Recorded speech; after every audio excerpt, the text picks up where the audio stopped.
Hello friends, my name is Mukesh. Welcome to my YouTube channel. आज हमारे जो video है उसका टॉपिक होगा how to learn English within 3 months, यानी कि 3 महीने में हम कैसे इंग्लिश सीख सकते हैं 90 डेज़ में।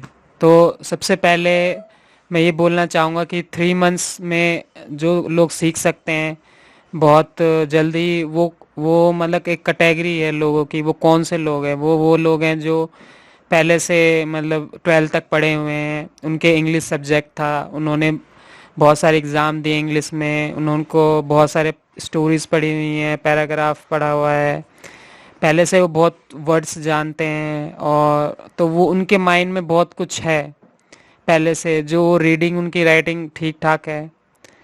तो बस क्या है कि उन्होंने कभी बोलने की प्रैक्टिस नहीं की रियल लाइफ में, तो इसलिए उनको बोलने में दिक्कत आ रही है कि उनकी बोलने की प्रैक्टिस नहीं। जैसे मैंने आपको पहले ही वीडियोस में ये बताया कि जिस चीज़ की आप जितनी ज़्यादा प्रैक्टिस करते हैं वो चीज़ आपको उतनी ज़्यादा जल्दी आती है, वो उसमें आप ज़्यादा इम्प्रूव करते हैं।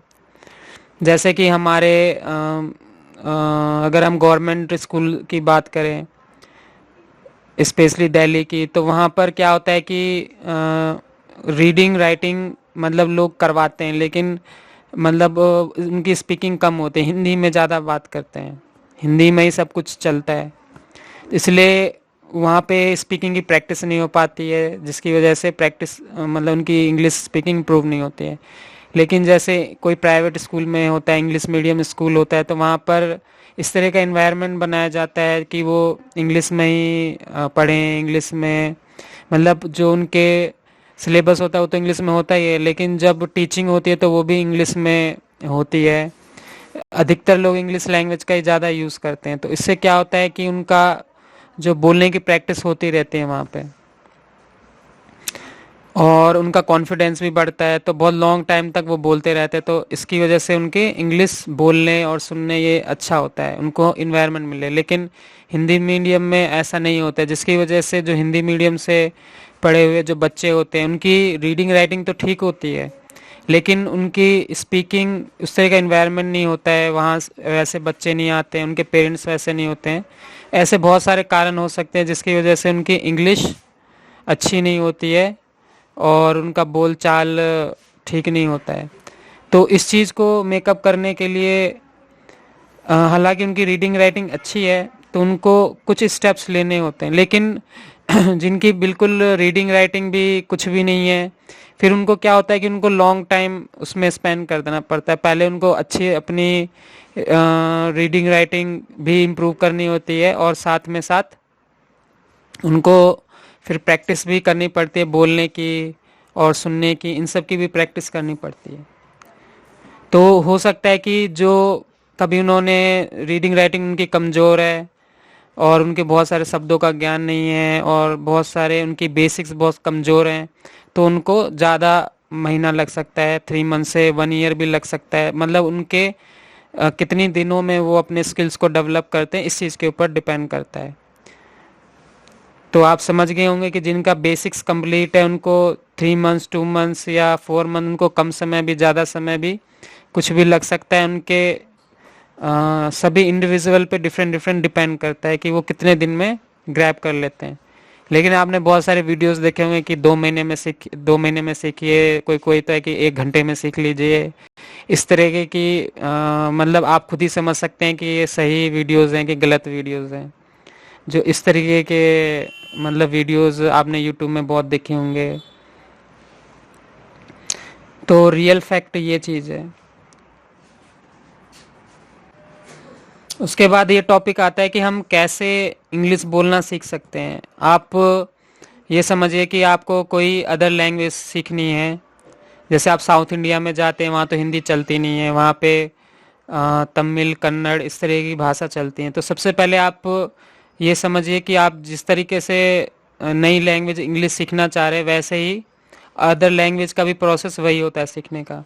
तो सबसे पहले आपको या तो इन्वायरमेंट चाहिए, या तो आप किसी इंस्टीट्यूट को ज्वाइन करिए, या तो किसी इन्वायरमेंट में चाहिए, या तो कुछ ऐसे फ्रेंड्स बनाइए जिससे आप बोल चाल कर सकें, क्योंकि बिना बोले हुए तो आप कैसे इंग्लिश स्पीकिंग सीख सकते हैं। आपको कुछ टेम्परेरी जैसे मिरर प्रैक्टिस करके आप टेम्परेरी प्रैक्टिस कर सकते हैं, लेकिन रियल लाइफ में अगर आपको प्रैक्टिस करना है तो कोई ना कोई पर्सन आपको चाहिए ही चाहिए। तो सबसे पहले किसी भी लैंग्वेज को सीखने से पहले कुछ टिप्स मैं आपको देना चाहता हूँ। सबसे पहले कि आपको सुनने की प्रैक्टिस करनी है, यानी कि लिसनिंग एंड स्पीकिंग।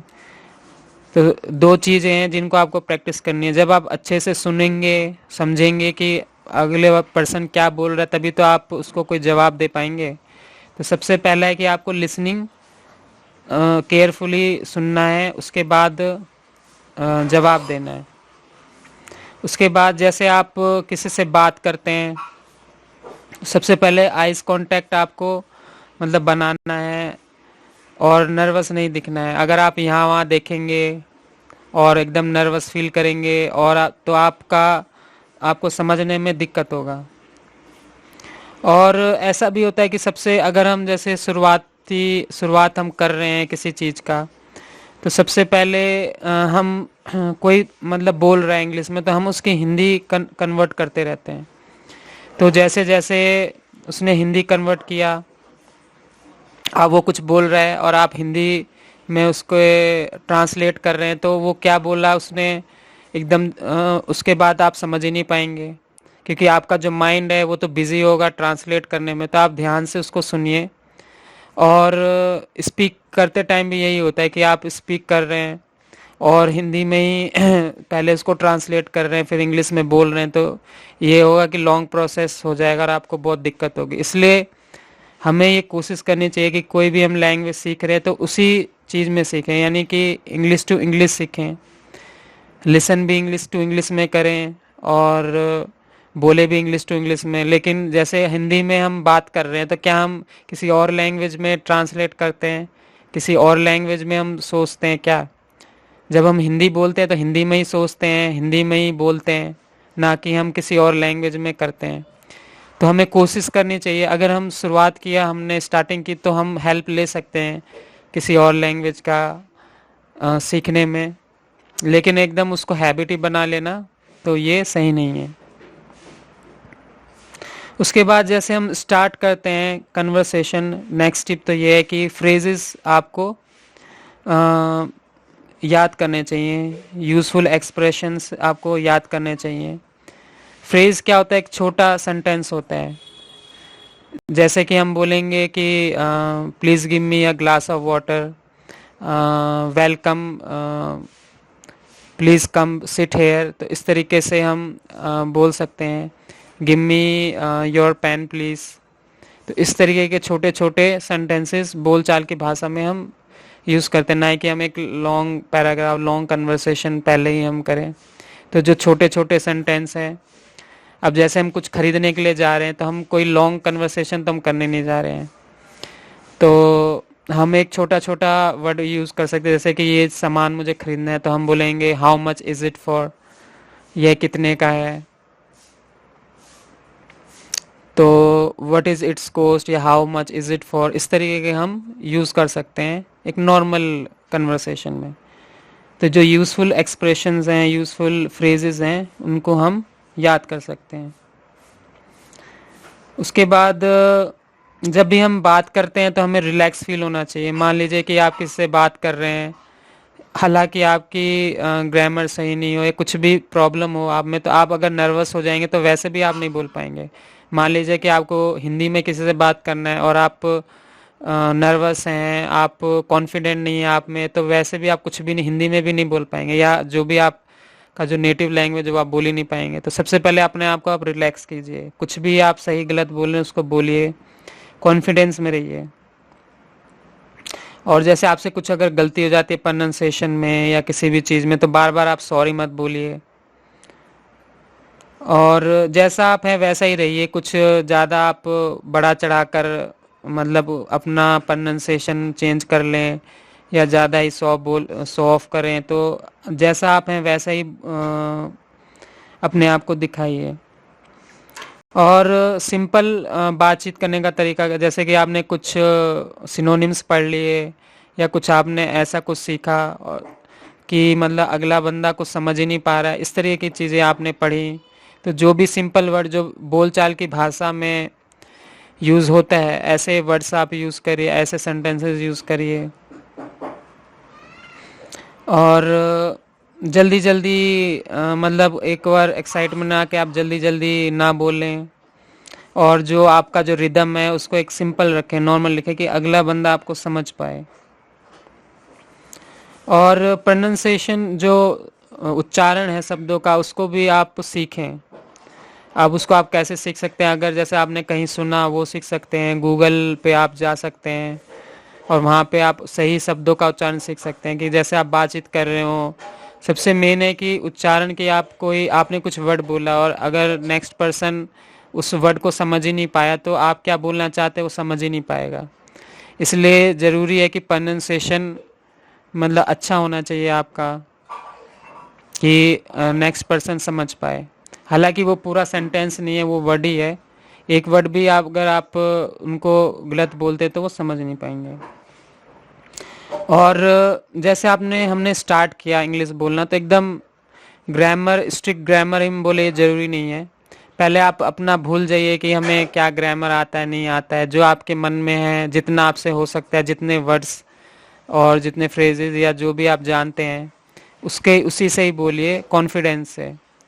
अगर आप कॉन्फिडेंट में हो तो नेक्स्ट पर्सन भी आपको ध्यान से सुनता है, क्योंकि वो आपको इंटरेस्टेड है कि आपके भावनाएं क्या, आपके एक्सप्रेशन क्या है, नहीं कि आपके लैंग्वेजेस को पूरा वो देखेगा। अगर आप कुछ इधर उधर कुछ बोलते हैं, थोड़ा मिस्टेक भी करते हैं, उसको लगेगा कि हाँ इसको अच्छे से नहीं आता है, वो जोड़ तोड़ के समझने की कोशिश ही करेगा आपको कि हाँ आप क्या बोल रहे हैं नहीं बोल रहे हैं, आपकी फीलिंग्स को समझेगा।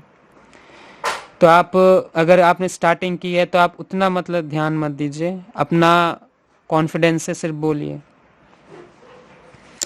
बात आती है कि हम कैसे और थोड़ा इम्प्रूव कर सकते हैं। जैसे आप यूट्यूब को देखिए, उसके सबटाइटल वीडियोस देखिए, उससे आपको उसको लिसन कीजिए कि कैसे कैसे कन्वर्सेशन होती है। रेडियो आप सुन सकते हैं, इंटरव्यूज़ सुन सकते हैं जो सेलिब्रिटीज़ होते हैं।